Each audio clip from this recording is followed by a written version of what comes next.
Vamos abrir a palavra do Senhor, irmãos, Levítico capítulo 10.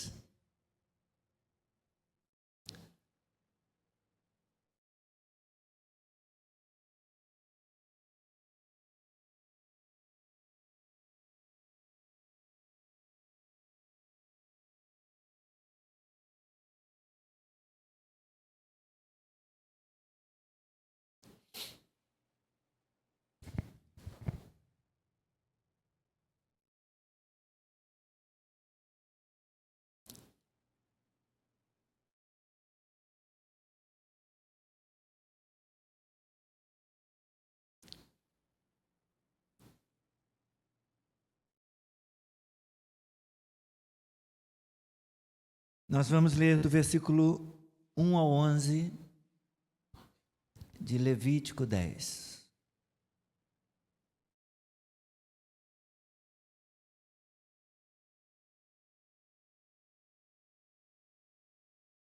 Nadab e Abiú, filhos de Arão, tomaram cada um o seu incensário, puseram fogo dentro deles e sobre o fogo colocaram incenso. E trouxeram fogo estranho diante da face do Senhor, algo que ele não lhes havia ordenado. Então saiu fogo de diante do Senhor e os consumiu, e morreram diante do Senhor. E Moisés disse a Arão: isto é o que o Senhor disse: mostrarei a minha santidade naqueles que se aproximam de mim, e serei glorificado diante de todo o povo. Porém Arão se calou. Então Moisés chamou Misael e Eusafã, filho de Uziel, tio de Arão, e disse-lhes: venham e tirem os seus parentes de diante do santuário e levem-nos para fora do arraial. Chegaram-se, pois, e os levaram nas suas túnicas para fora do arraial, como Moisés tinha dito. Moisés disse a Arão e aos seus filhos Eleazar e Itamar: não deixem os cabelos sem pentear, nem rasguem as suas roupas, para que vocês não morram, nem venha grande ira sobre toda a congregação. Mas os seus irmãos, toda a casa de Israel, poderão lamentar o fogo que o Senhor causou. Não se afastem da porta da tenda do encontro, para que vocês não morram, porque sobre vocês está o óleo da unção do Senhor. E fizeram conforme a palavra de Moisés. Então o Senhor falou a Arão, dizendo: você e seus filhos não devem beber vinho ou bebida forte quando entrarem na tenda do encontro, para que não morram. Isso será estatuto perpétuo entre as suas gerações, para que vocês façam diferença entre o santo e o profano, entre o impuro e o puro, e para ensinarem aos filhos de Israel todos os estatutos que o Senhor lhes tem falado por meio de Moisés. Obrigado, Senhor. Obrigado pela tua palavra. Senhor, que nesta manhã nós possamos, ó Deus, aprender de Ti a respeito da tua severidade e da tua bondade para conosco. Ensina-nos, Senhor, a Tua palavra. Ilumina o nosso entendimento e ajuda-nos, ó Deus, a aplicar de modo correto esta palavra à nossa vida. Em nome de Jesus. Amém. Podem sentar.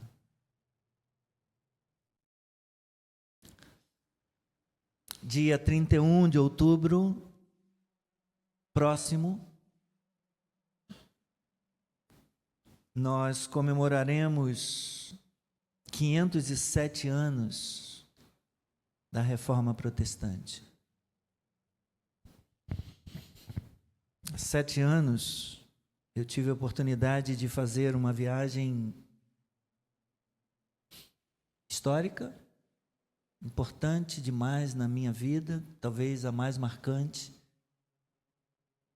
quando, por ocasião da celebração dos 500 anos da Reforma, juntamente com um grupo de mais 90 e poucas pessoas, 97, 98, tivemos a oportunidade de visitar alguns países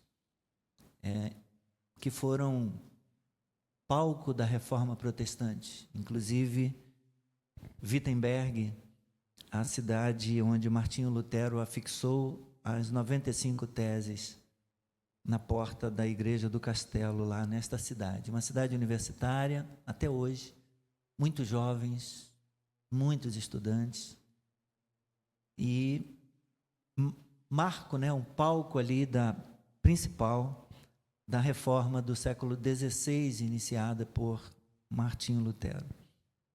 Então, fazem 507 anos que Martinho Lutero protestou contra a corrupção do clero, protestou contra o desvio da igreja romana da palavra de Deus. E 31 de outubro, portanto, se estabeleceu como um marco temporal da reforma, que foi o movimento que buscou o resgate das Escrituras, colocando Jesus novamente como o centro da fé e da Bíblia. O ponto central da reforma foi o retorno ao ensino das Escrituras, posto que, durante a Idade Média, a Igreja Romana havia se desviado do ensino simples e fiel da Bíblia, acrescentando uma série de tradições humanas e de práticas que não tinham base na palavra de Deus. Lutero e os demais reformadores tinham um único interesse: saber o que as Escrituras diziam em relação à salvação do homem, em relação à liturgia do culto e outras doutrinas. O pensamento dos reformadores e a ênfase da reforma podem ser sintetizados em 5 afirmações, ou 5 pontos, chamados também de 5 solas. Somente a Escritura, que afirma que a palavra de Deus, a Bíblia, é a única regra de fé e de prática. Todas as doutrinas e ensinos estranhos às Escrituras devem ser rejeitados. Segundo sola, somente a fé, ou sola fide, sola Escritura, o primeiro, depois sola fide, somente a fé. Esse ponto ensina a supremacia da fé sobre as obras para a obtenção da salvação. Ninguém pode ser salvo por obras. Salvação não é mérito humano conquistado pela prática de boas obras. Pelo contrário, é obra de Deus, recebida de graça pelo homem, tão somente mediante a fé em Cristo. Sola gratia, ou somente a graça, que afirma, que defende que a graça é um dom imerecido de Deus a nós. Nós merecemos o juízo, nós merecemos a condenação, mas Deus, pela sua infinita misericórdia e bondade, Ele suspende o castigo que merecíamos e nos dá a salvação que não merecemos. Solos Christus, somente Cristo. Esse ensino jogou por terra a heresia romana que afirmava ser o Papa o sumo pontífice, ou seja, o supremo mediador entre Deus e os homens. Com base na doutrina bíblica, os reformadores reafirmaram que somente Jesus Cristo é o mediador entre Deus e os homens, como a palavra afirma em 1 Timóteo 2,5, Só Ele é o caminho, o único caminho para Deus, como afirma João 14,6. Ele é o único e todo suficiente Salvador. Não há salvação em nenhum outro. E por último, só lhe deu glória, somente a Deus a glória. A glória pertence somente a Deus, meus irmãos, Ele não divide a sua glória com ninguém, portanto, toda a glória dada ao homem é glória vazia, é vanglória, é idolatria, é abominação a Deus. Portanto, dia 31/10, em vez de ter práticas obscuras e tenebrosas para comemorar, tipo visitar cemitério, crianças estão pedindo para visitar cemitério, por causa das comemorações modernas do dia 31 de outubro, que eles chamam de Halloween.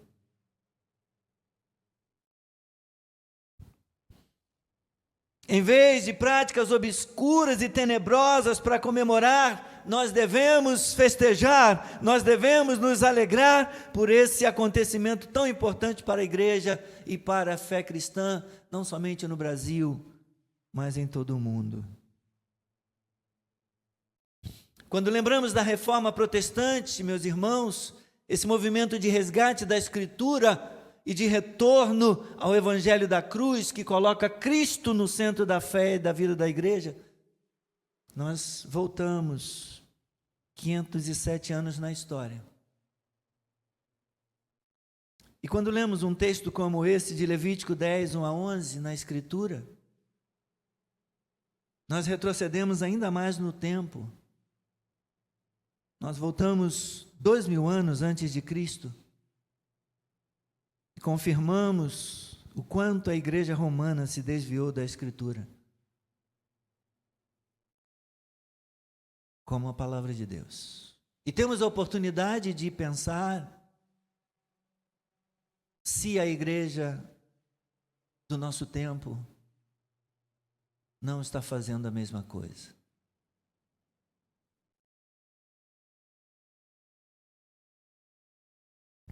A ênfase da reforma protestante, sintetizada no primeiro sola, não somente a Escritura, defende que a autoridade da igreja precisa estar debaixo da autoridade das Escrituras. Não é a igreja que confere autoridade à Bíblia, é exatamente o contrário. A igreja, ela só existe por causa da Escritura. A igreja recebe sua autoridade a partir da Escritura Sagrada, o seu modus operandi, ou a maneira de funcionar, o seu funcionamento, as suas regras, as suas normas, são encontradas a partir das Escrituras.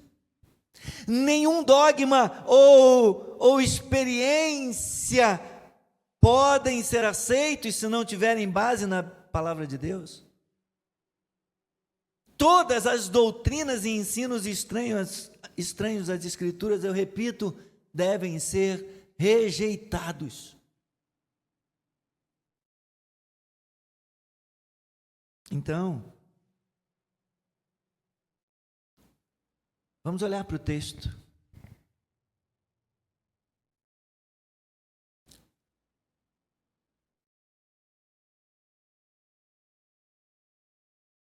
Os sacerdotes aparentemente estão fazendo o seu trabalho, só que não. Os sacerdotes estão ultrapassando a linha. Os sacerdotes estão fazendo o que Deus não mandou fazer. Eles estão deixando de ensinar aos filhos de Israel todos os estatutos que o Senhor lhes tinha falado por meio de Moisés, como diz lá o versículo 11, e estão acrescentando coisas, e estão fazendo o que deu na telha, estão fazendo o que queriam.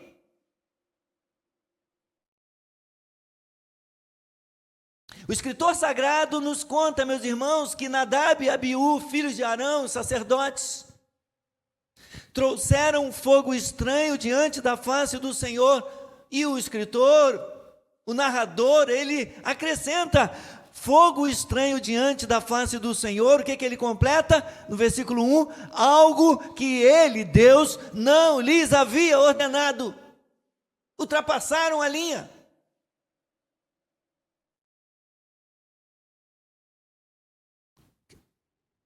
O que aconteceu? O contexto literário nos ajuda a compreender. Os versículos finais do capítulo 9, do 22 a 24, tem algo maravilhoso acontecendo. Nós podemos marcar aí bênção, glória, fogo da presença de Deus, alegria e adoração. Tudo está acontecendo aqui, nesses poucos versículos 22, 23 e 24. Depois Arão levantou as mãos para o povo e bênção, e o abençoou. Então desceu do altar, havendo feito a oferta pelo pecado, o sacrifício e a oferta pacífica. Então Moisés e Arão entraram na tenda do encontro. Quando saíram, de novo, abençoaram o povo, bênção, e a glória do Senhor apareceu a todo o povo. Não tem coisa melhor? Bênção, presença de Deus, a glória do Senhor ali naquele lugar. E eis que saindo fogo de diante do Senhor, o fogo fez o quê? O fogo consumiu o sacrifício, consumiu o holocausto e a gordura sobre o altar. Quando todo o povo viu isso, deu gritos de júbilo, gritos de alegria e adorou, se prostrou com o rosto em terra. Bênção, glória, fogo, alegria, adoração, celebração, festa, culto a Deus. Maravilha. Então o que acontece? No versículo seguinte,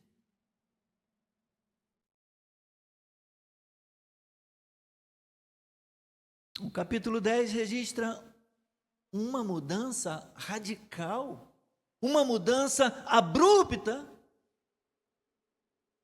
de júbilo e bênção para medo, de júbilo e bênção para silêncio, de júbilo e bênção, de gritos de alegria para silêncio e pavor e morte.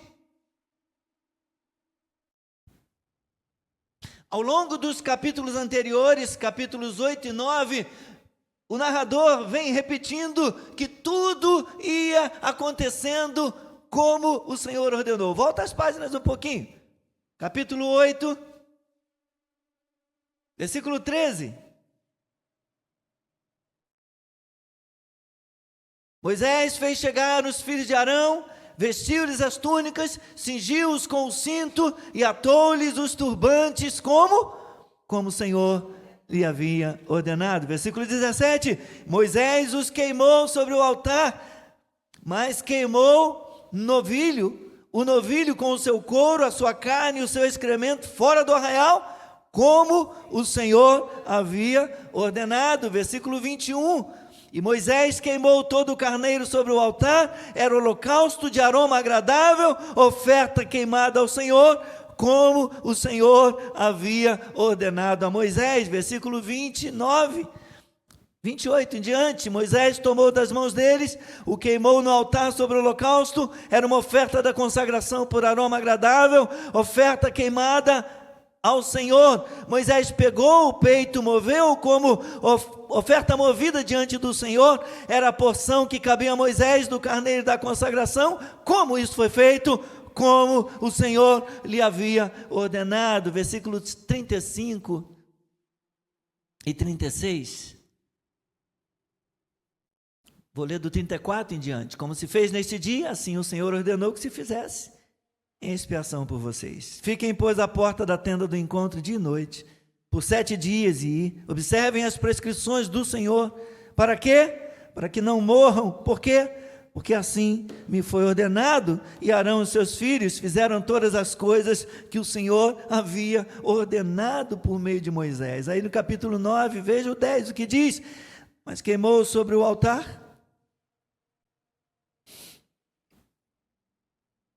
Só um pouquinho que meu olhar fugiu aqui para ver outra coisa. Mas queimou sobre o altar a gordura, os rins e a membrana do fígado da oferta pelo pecado. Como que isso foi feito? Como o Senhor havia ordenado a Moisés. Todas as vezes que tudo é feito como o Senhor tinha ordenado, qual é o resultado? O final lá do capítulo 9. Bênção, glória, fogo da presença de Deus, alegria, adoração.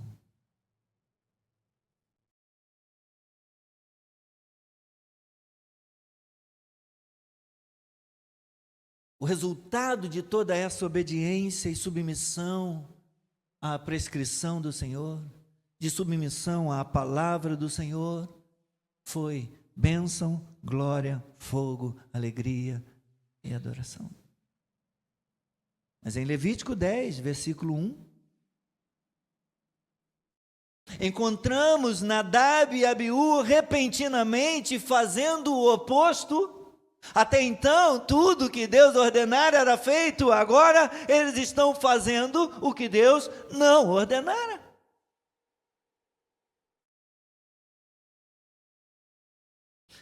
A desobediência, então, entra em cena aqui, meus irmãos, de forma arrogante.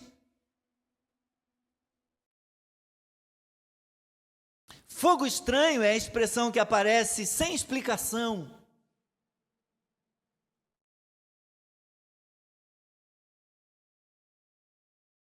A palavra no original, no hebraico, significa estranho ou vindo de fora.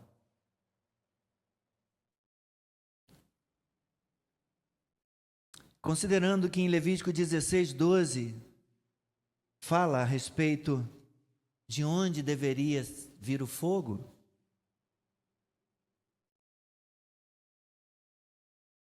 veja aí, capítulo 16, que traz instruções sobre o dia da expiação. Arão fará chegar o novilho da sua oferta pelo pecado, fará expiação por si, pela sua casa, matará o novilho da sua oferta pelo pecado. Tem várias instruções. A primeira consagração era do sumo sacerdote. E o que diz mais? A orientação para Arão, que o Senhor deu para Moisés, capítulo 12, versículo 12, perdão. Pegará também de onde? De sobre o altar, o incensário cheio de brasas de fogo diante do Senhor, 2 punhados de incenso aromático bem moído, e o trará para dentro do véu. Então, quando Moisés usa aqui a palavra no original, dizendo que veio de fora, significa que talvez ele tenha tirado o fogo de outro lugar, de fora do altar, contrariando assim a ordem dada por Deus de que o fogo fosse tirado do altar. Como que dando a entender a atitude deles, qualquer fogo serve. O importante é que é fogo. Não importa se vem do palito de fósforo, do isqueiro, se eu bati pedra com pedra.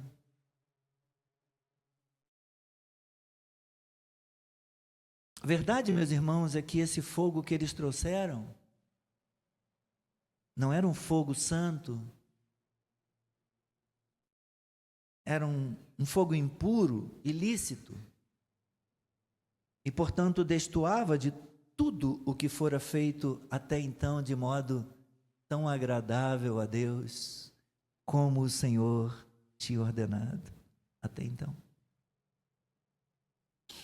A ação deles com o fogo também usurpava o papel do sumo sacerdote, que quem deveria fazer isso era o sumo sacerdote.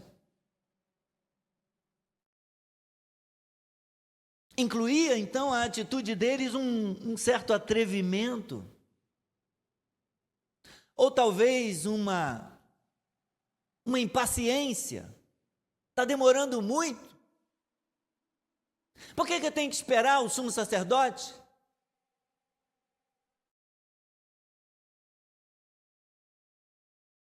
Por que só ele pode? Talvez ciúme, ambição.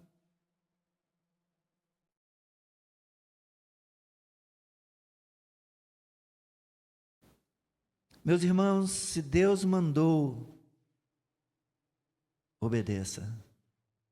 Se Deus não falou, não ultrapassemos o que está escrito na palavra. O comportamento deles não foi um acidente ou um detalhe sem importância, sem significância. O comportamento deles foi um desrespeito, uma desconsideração com algo sério e cheio de significado, como eram de fato os acontecimentos dos quais eles participavam. Era o início da consagração aqui dos sacerdotes da linhagem de Arão. Eles estão sendo separados, eram os primeiros sacrifícios. Imagina o peso, imagina a importância, imagina o símbolo.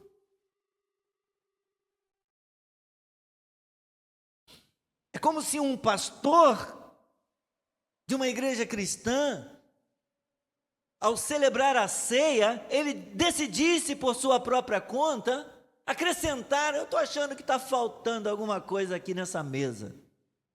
Vou botar um porquinho aqui. Um porquinho, gostando de porco, porco é tão bonitinho. Vou botar um cachorro, né? Nessa onda de pet, pai de pet, vó de pet, bisavó de pet. Vamos botar um petzinho aqui na mesa da ceia para enfeitar. Como se ele pudesse inserir objetos ou inserir rituais associados ao ocultismo na ceia do Senhor. Porque criatividade é o que não falta para as pessoas, para os ministros.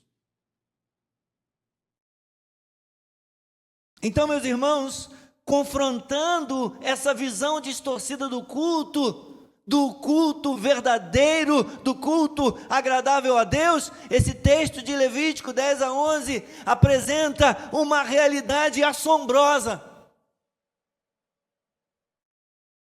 O culto para Deus deveria ser festa. Vimos lá o propósito de Deus quando tira o seu povo do Egito: deixa o meu povo sair, deixa o meu povo vir para me festejar, para me celebrar uma festa no deserto. Esse texto apresenta para nós uma outra realidade. Em vez de festa, juízo. Em vez de risos, lágrimas. Em vez de gritos de júbilo, silêncio. Arão ficou aterrorizado, não teve palavras para dizer.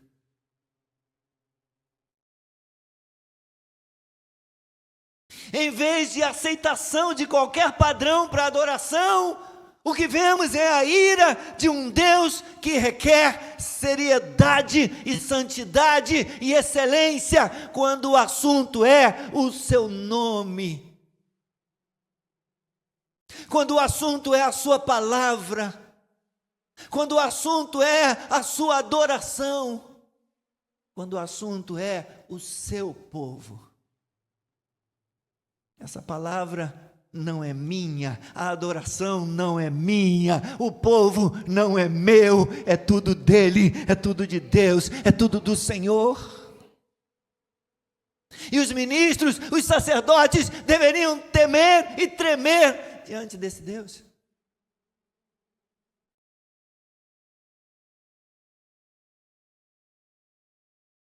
Às vezes nós costumamos achar que toda a severidade de Deus ficou no Antigo Testamento.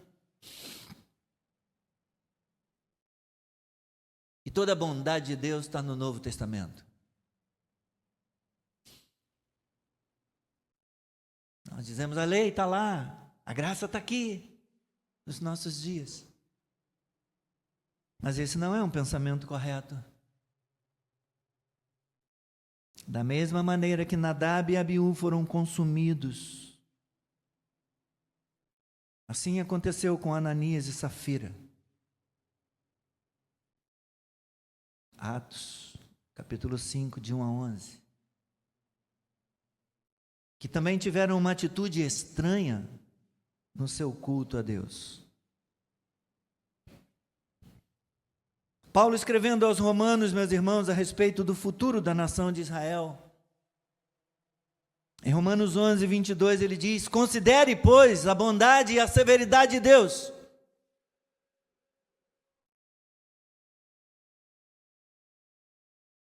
Para com os que caíram, e ele está se referindo a Israel, ele diz severidade.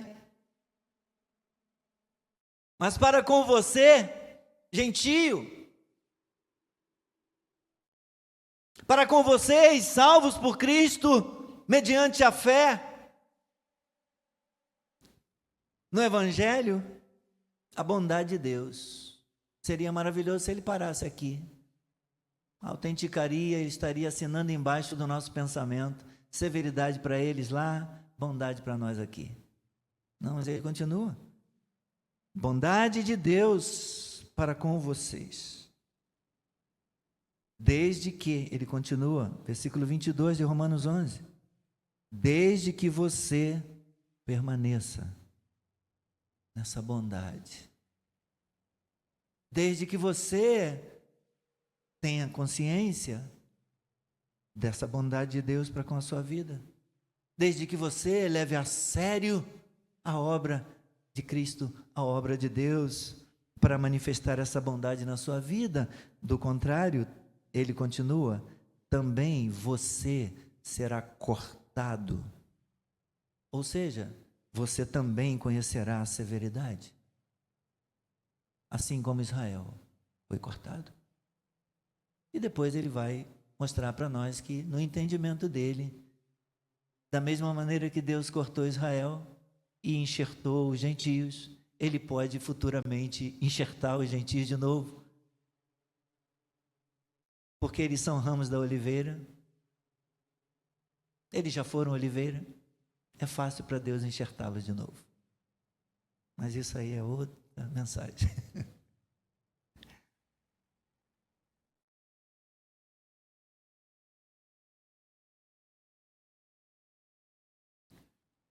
Eu quero dizer, irmãos, aqui,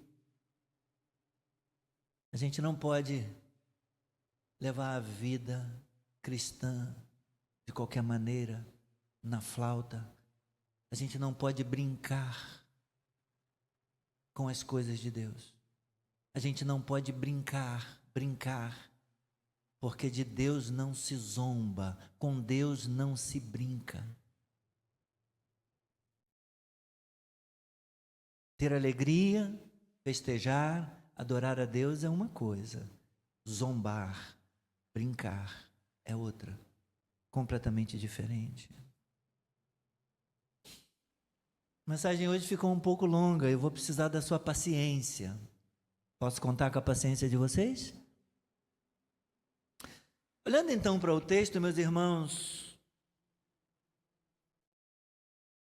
deveríamos nos perguntar como deve ser o culto que nós oferecemos para Deus.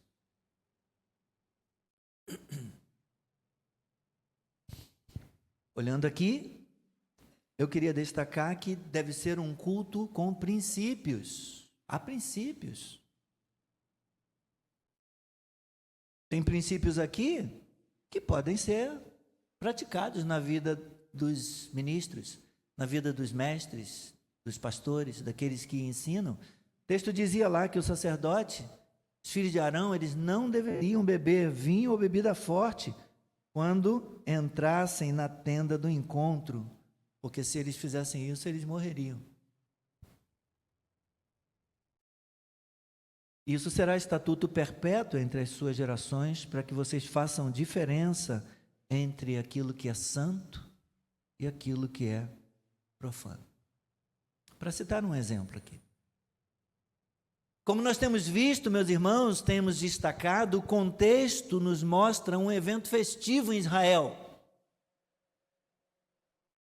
O culto, a adoração a Deus, o sacrifício, aquilo era visto por Deus como uma celebração, como uma festa. Então, o que está acontecendo ali? A consagração dos sacerdotes e levitas para servirem e ministrarem na presença do Senhor e para serem instrumentos de bênção na vida do povo. Os primeiros sacrifícios diante do altar, a manifestação da glória, da presença do Senhor no meio do povo. Em meio a esse contexto, Nadab e Abiú trazem fogo de fora. Nadab e Abiú trazem fogo estranho diante do Senhor e são consumidos na ira de Deus, porque fizeram o que Deus não prescrevera em sua palavra, ou que não lhes cabia fazer. O que significa, meus irmãos, que o culto que agrada a Deus, ele segue princípios. Ele tem princípios. Princípios estabelecidos pelo próprio Deus. Deus mesmo estabeleceu os parâmetros do culto. Israel era um povo recém-saído do Egito, depois de permanecer lá mais de 4 séculos. 400 anos sendo influenciados por inúmeros deuses diminutos, inúmeras formas de culto. Como que eles saberiam agradar a Deus? Trazendo na sua bagagem, trazendo na sua cosmovisão, na visão de mundo deles, tanta idolatria, tantas práticas pagãs. Como eles saberiam agradar ao Senhor? A única maneira de agradarem ao Senhor, de saber como agradar o Senhor, seria através da revelação divina. Deus deu-lhes os rituais, Deus deu-lhes os elementos relacionados ao culto, Deus prescreveu tudo para Moisés. E como iria ensinar mais tarde o profeta Samuel, servir ao Senhor significa atender às suas prescrições, atender às suas orientações, acolhendo os seus princípios em obediência. E ele vai dizer lá em 1º livro de Samuel, capítulo 15, versículo 22. Será que o Senhor tem mais prazer em holocaustos e sacrifícios do que no obedecer à sua palavra? E o que mais ele diz? Continua. Eis que o obedecer, nós temos isso de cor, é o quê? É melhor do que o sacrificar, e o ouvir é melhor do que a gordura de carneiros. Obedecer, ouvir, praticar. Todavia, a obediência não poderia se transformar em legalismo e formalidade. Deus desejava uma obediência que viesse de dentro do coração de cada adorador, como reflexo da gratidão pela libertação que fora recebida da parte de Deus. Mas em muitas ocasiões o povo deixou de compreender isso, como Isaías denunciou. Está lá em Isaías 29, 13. Esse povo me honra com os lábios, mas o seu coração está longe de mim. Um culto da boca para fora.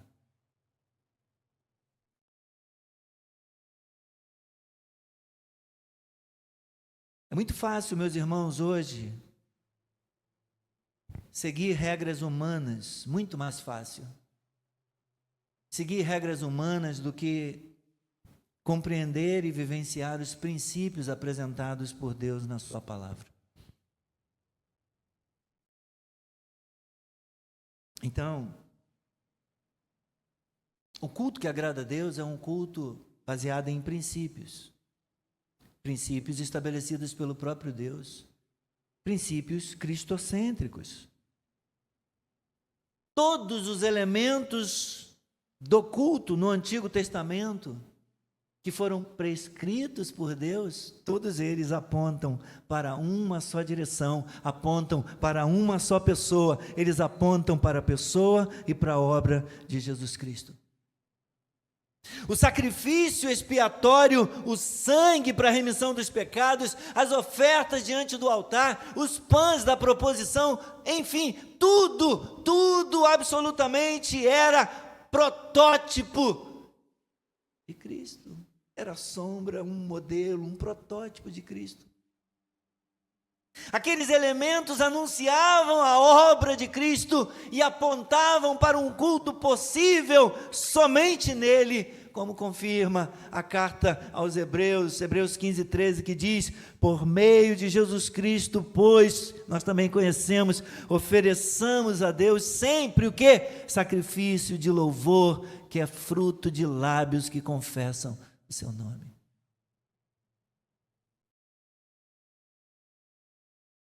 Ao estabelecer aqueles princípios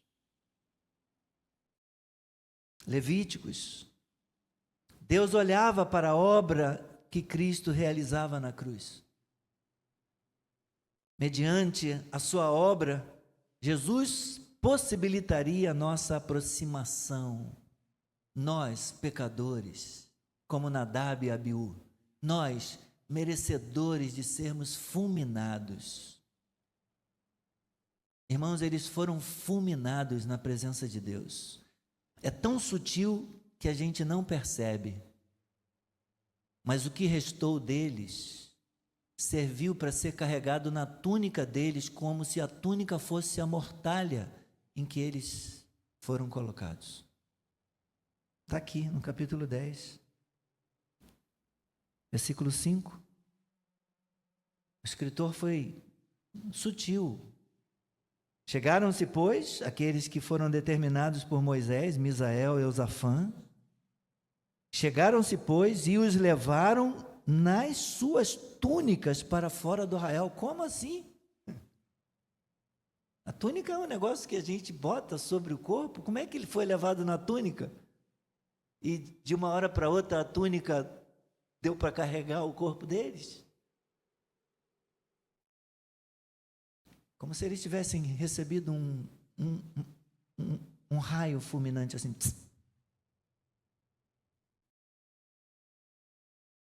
E sabe por que nós não recebemos um raio fulminante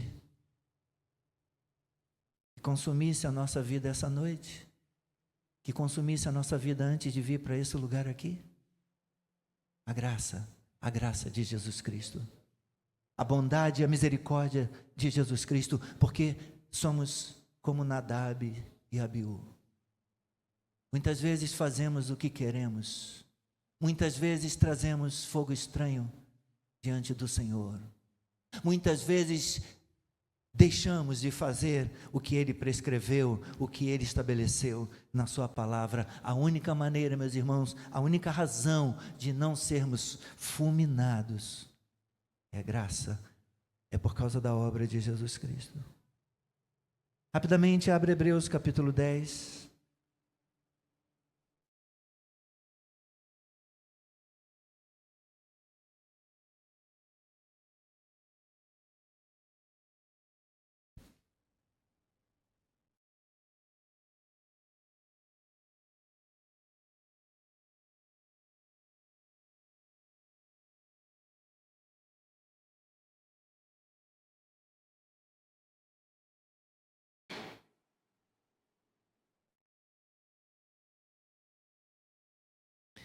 Hebreus 10, a partir do versículo 19 até o 23.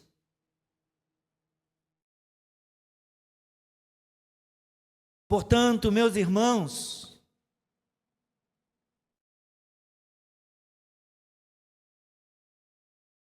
tendo ousadia para entrar no santuário pelo sangue de Jesus, para aqui a leitura comigo um pouquinho, e dá sua atenção. Quando ele inicia aqui com portanto, a gente sabe, né, tem aprendido que tudo que foi dito antes aqui relevante. Ele está então concluindo. Sendo assim, por causa disso, ele acabou de falar do sacrifício de Cristo, é o único sacrifício feito uma vez por todas em favor da remissão de pecados. Ele termina o capítulo 10, antes do texto que nós lemos, ele vai falar de uma nova aliança que Deus estabelece com o seu povo, uma aliança que agora ele vai imprimir as suas leis, não mais em tábuas de pedra, mas no coração deles e na sua mente, e ele acrescenta também dos seus pecados e das suas iniquidades, jamais me lembrarei, posto que agora em Cristo não há mais necessidade de sacrifícios, pois os pecados foram perdoados, as iniquidades foram perdoadas. Então ele diz que onde há remissão de pecados não existe mais necessidade de sacrifício pelo pecado, porque o sacrifício de Cristo é único e para sempre. Portanto, meus irmãos, tendo ousadia para entrar no santuário pelo sangue de Jesus, pelo novo e vivo caminho que Ele nos abriu por meio do véu, isto é, pela sua carne, e tendo um grande sacerdote sobre a casa de Deus, façamos o quê? Aproximemo-nos com um coração sincero, em plena certeza de fé, tendo o coração purificado de má consciência e o corpo lavado com água pura. Guardemos firme a confissão da esperança, como? Sem vacilar, pois quem fez a promessa é fiel. Amém? Qualquer forma de culto alheia à realidade da obra de Cristo desagrada a Deus e é por Ele reprovada, ainda que seja algo sincero da parte do adorador.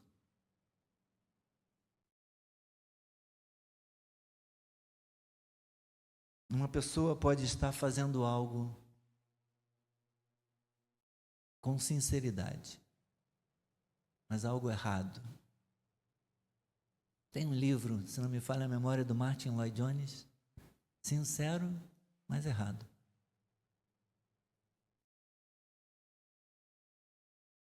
Logo, o culto que agrada a Deus, ele segue princípios.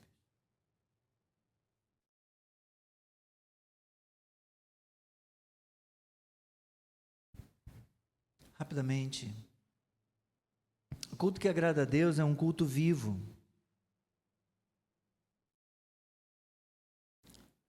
Os pagãos, o culto pagão egípcio, ele objetivava, de certa maneira, a manutenção no poder de uma casta privilegiada, que se valia, que usava os deuses diminutos, os deuses pagãos, para intimidar o povo. A exploração do povo era fator de morte.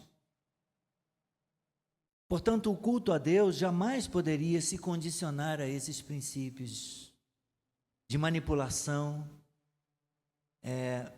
de poder, de manipulação de consciências, de dominação. A ordem dada para Israel era: buscai-me e vivei. Então, através da libertação da escravidão no Egito, Deus promoveu vida. O culto a Deus retratava que, pela morte do Cordeiro, Deus ministrava vida ao seu povo. No Novo Testamento, a ideia de um culto associado à vida ganhou maiores dimensões, ensinando que Deus quer adoradores que o adorem através de uma liturgia de vida. Paulo expressou isso, afirmando o seguinte em Romanos 12:1: Irmãos, pelas misericórdias de Deus, nós também conhecemos esse versículo.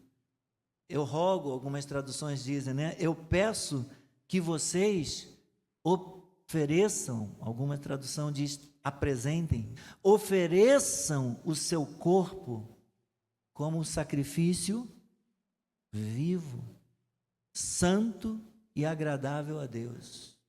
Esse é o culto racional de vocês.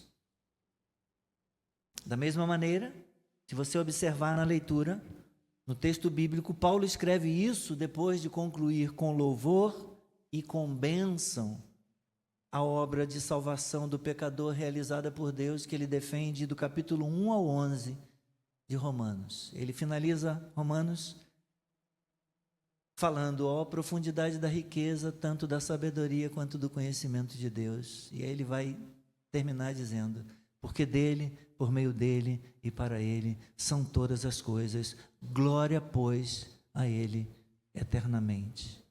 Amém.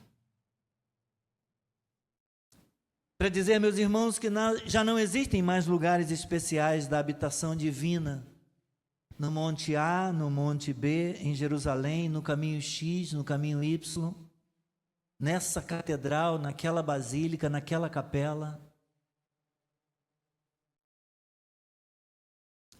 Deus habita em nós.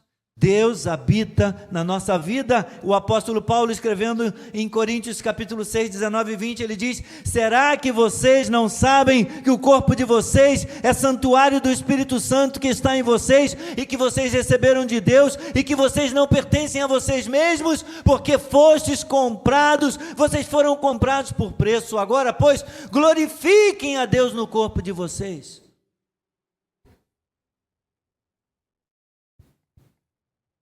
Aleluia. Isso implica, meus irmãos, inclusive, princípios, cuidados do nosso corpo, cuidado com a nossa saúde. Nós não nos pertencemos, nós somos a habitação dele, Deus habita em nós. Isso implica, inclusive, em descanso. Geração mais jovem precisa dormir cedo. Passar a noite inteira acordada para no domingo seguinte, no outro dia de manhã, vir tocar. Músicos, digam amém. Dormem cedo, vocês?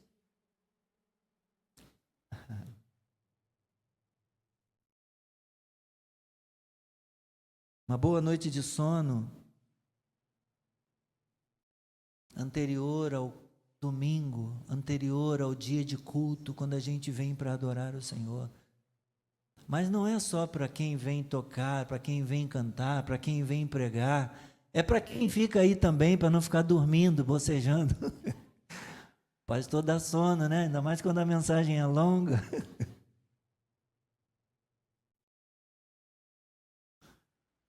E na hora que eu falei assim do pss, aí, ainda bem que eu não sou sacerdote. Quando Deus fulminou Nadab e Abiú, ainda bem que eu não fico ali em cima, que eu não sou sacerdote. Esquece isso, porque no Novo Testamento não existem mais os sacerdotes como no Antigo, porque agora vocês que não eram povo, agora vocês são povo, vocês que não tinham herança, agora vocês têm herança, vocês são sacerdotes, a fim de oferecer sacrifícios agradáveis a Deus. Agora a reforma descobriu o sacerdócio dos crentes, não é só o sacerdócio de uma casta. Todos nós somos sacerdotes. Todos nós somos separados a fim de oferecer culto, a fim de oferecer sacrifício diante de Deus. Todos nós precisamos cuidar do nosso corpo, da nossa saúde, da nossa mente e descansar para vir cheio de alegria para adorar a Deus. Então, meus irmãos, o culto público que prestamos a Deus quando nos reunimos aqui, uma vez que não há mais um lugar especial, uma basílica, uma capela, uma catedral, um monte. O culto que nós prestamos a Deus, quando reunimos aqui, ele deve ser a continuidade e uma expressão do culto que é a nossa vida, em todo lugar que a gente vai, em todo lugar que a gente pisa. Quando a gente está dentro da nossa casa, quando a gente vai ao shopping, quando a gente se assenta num restaurante para uma refeição, quer comendo, quer bebendo, quer ajudando a esposa em casa a lavar a louça, quer cuidando das coisas do marido, quer cozinhando ou fazendo outra coisa qualquer.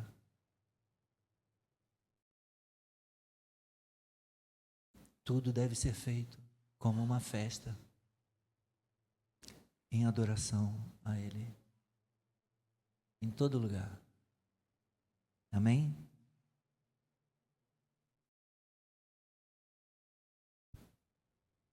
E por último, esse culto deve ser agradável a Deus. O culto a Deus deve ser vivo, deve ser santo e deve ser agradável. Não a mim, não a vocês. Deve ser agradável a Deus. A palavra de Deus revela que o centro de toda adoração é o Senhor, a nossa salvação, Jesus Cristo. E eu estou finalizando com essas palavras. Conforme nós lemos no Salmo 100, no início do culto, o culto é um serviço que deve ser prestado com alegria.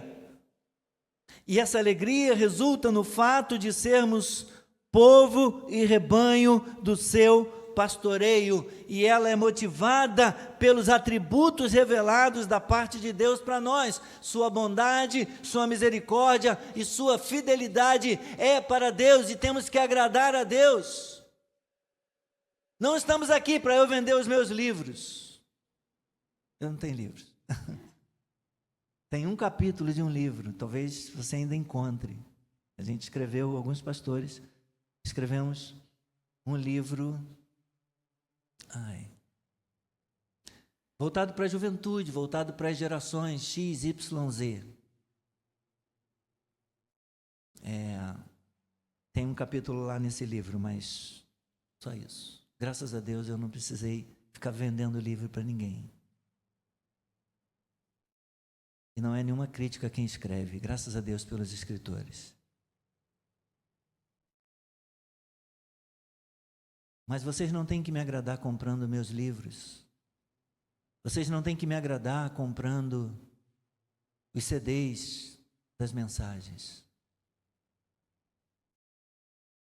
Vocês não têm que me agradar comprando nada, nem a coxinha na cantina. A gente não vem aqui para agradar o pastor. A gente vem aqui para promover o nome de Jesus. O meu nome não importa, e eu repito, o meu nome nunca vai parar no letreiro dessa igreja. Nem depois de morto, nem vivo e nem morto. Se eu morrer e alguém pensar em botar o nome lá no letreiro, em memória, Pastor Gilson Silva, não deixe. Não é o nosso nome. Essa igreja não é minha. Essa igreja não é do pastor Guilherme. Essa igreja é de Cristo. Sempre será de Cristo. E nós estaremos prontos sempre para devolver ela para Ele. Irmãos. E aí sim, se algum dia nós usurparmos essa igreja para nós, que Ele nos fulmine.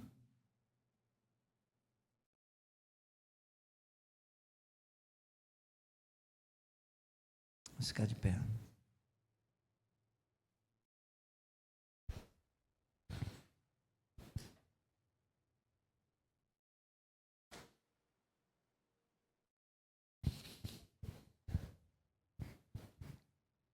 Nós não estamos aqui para manipular consciências, nós não estamos aqui visando lucro, somente para arrecadar mais. Nós não buscamos formar idólatras. Não quero seguidores de Gilson aqui, nem de Guilherme.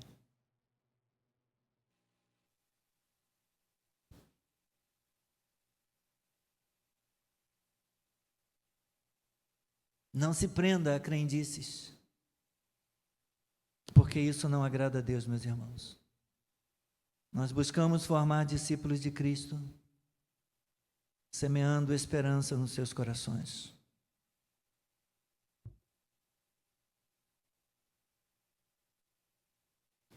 Não há missa encomendada aqui, não há palavra que saia da nossa mensagem destinada a ferir ou destinada a massagear o ego de quem quer que seja nessa igreja. Nós pregamos todo o desígnio de Deus, estamos falando da santidade em Levítico.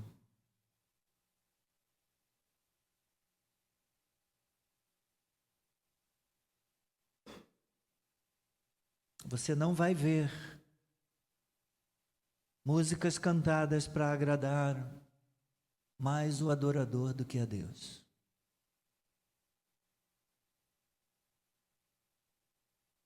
Nós nos reunimos aqui com um único objetivo. E eu repito o que eu disse no início. Nós nos reunimos aqui todas as vezes para glorificar a Deus e ao Rei Jesus. Vamos aplaudi-lo?